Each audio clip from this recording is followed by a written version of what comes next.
नमस्कार दोस्तों, आपका स्वागत है। आज जो हम कहानी देखने वाले हैं दोस्तों, वो एक सच्ची कहानी है। ये जिस लड़की की कहानी है उसका नाम है सिसिलिया।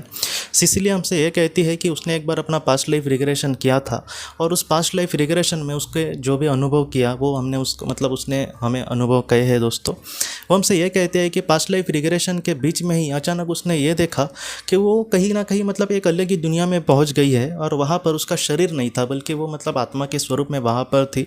उसके हाथ पाँव ऐसे नहीं थे जैसे हमारे होते हैं एक शरीर में। वो एक अलग ही दुनिया में अलग ही तरीके से अपने आप को देख रही थी।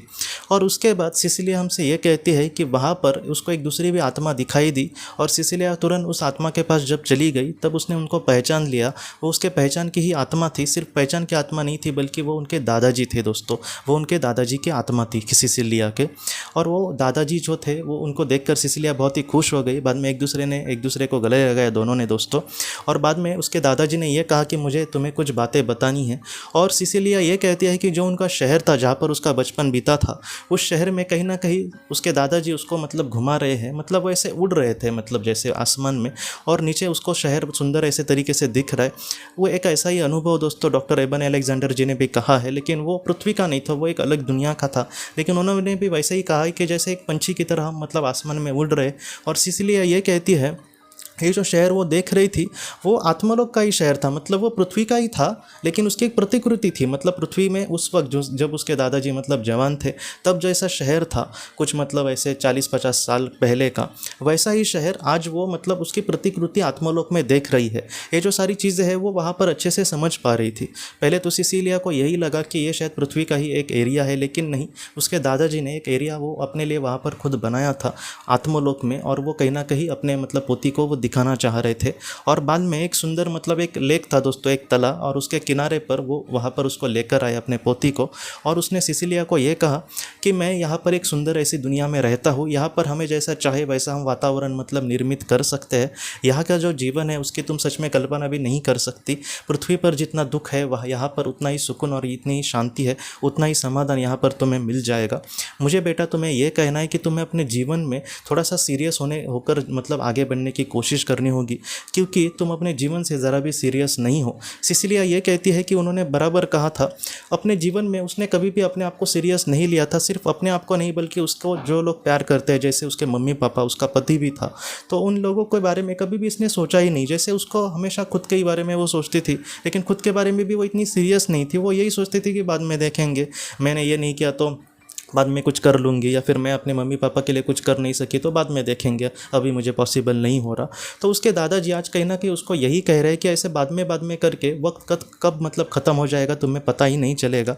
अगर कल तुम्हें अपने मम्मी पापा से समझो तुम दूर चली गई तो तुम्हें पछतावा होगा कि मैं उनके लिए कुछ नहीं कर पाई। इसलिए मैं तुम्हें कह रहा हूँ कि कभी भी वक्त को इस तरीके से आगे आगे मत लेकर जाओ। अभी आज तुम जितना कर सकते हो दूसरों के लिए वो करने की कोशिश करो। सिर्फ दूसरों के लिए नहीं बल्कि खुद के करियर के लिए, खुद के भविष्य के लिए अच्छे। तुम ऐसा वक्त को आगे आगे करते मत चलना। और सिसिलिया ने कहा कि हाँ आप सच कह रहे हैं, मैं इन सारी चीज़ों को अब बहुत ही अच्छे से समझ पाई हूँ और मैं ऐसे ही अपने जीवन में आगे बढ़ूंगी। और उसके बाद उसके दादाजी ने उसको ये कहा कि ये जो दुनिया है आत्मलोक की, यहाँ पर हम बहुत ही सुंदर जगह पर रहते हैं। जो इंसान जैसे कर्म करेगा उतनी सुंदर उसको दुनिया मिल सकती है। लेकिन अगर कोई एक बहुत ही ज़्यादा स्वार्थी इंसान हो या फिर पृथ्वी पर अगर वो अपने स्वार्थ के लिए किसी के साथ बुरा करे तो वो इतने निचले स्तर पर यहाँ पर होता है, वहाँ पर पूरी तरीके से अंधेरा होता है और उस अंधेरे में वो बहुत ही ज़्यादा दुखी जीवन जीता है। इसलिए हमें पृथ्वी पर कभी भी ऐसा कुछ भी नहीं करना जिससे हमें दुख हो। और सिसिलिया ने इन सारी चीज़ों को बहुत ही अच्छे से जाना। सिसिलिया ये कहती है कि जैसे हमारे जो बड़े लोग होते हैं जो हमसे सच्चा प्यार करते हैं, वो कभी कभी हमें कुछ ज्ञान की बातें कहने की कोशिश करते हैं ताकि हमारे आगे के जीवन के लिए वो बातें कहीं ना कहीं इंपॉर्टेंट साबित हो या फिर हमें उसका कहीं ना कहीं फ़ायदा हो। तो ऐसे ही उसके दादाजी उसको कुछ ऐसे बातें कह रहे थे और भी उसके बाद दादाजी ने उसको कुछ बातें कही। लेकिन सिसिलिया ये कहती है कि उसकी सारी बातें अब मुझे याद नहीं है, क्योंकि वो उस वक्त उसकी आत्मा के लिए शायद महत्वपूर्ण होगी।